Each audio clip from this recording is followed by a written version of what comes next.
Hello, my name is Kate, and I'm going to teach you some really easy strategies you can use to learn your student names. You may choose to use them all, or just one. It really depends on what fits your classroom size and style. Name learning is a really important immediacy behavior that students pay attention to.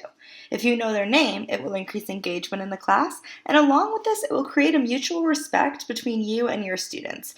Although it may be more difficult in larger classes, name learning is possible in all class sizes, and I'm going to make it a bit easier.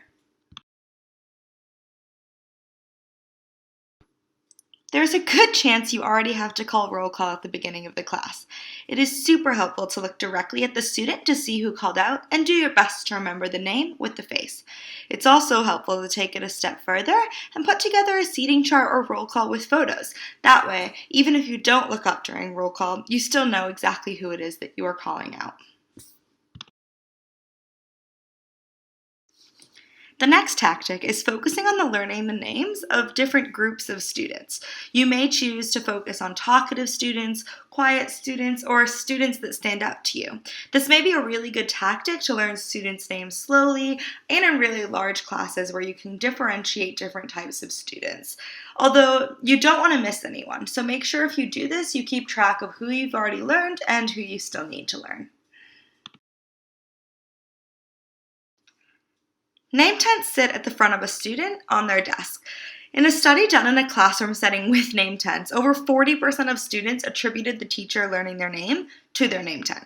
Name tags are best used in classroom where teachers can walk around and use the name tag when interacting with students throughout discussion. It's really also a fun activity for younger students to have them make their name tag on the first day of class. Interactions both inside and outside of the classroom are a great way to learn students' names. In class, using names during interactions can be used during regular class routine when you're talking to or calling on students. Making an effort to have outside interactions presents an opportunity to discover some personal information, which can help associate the name even further. You may be able to implement this tactic by holding office hours or mandatory office check-ins for students.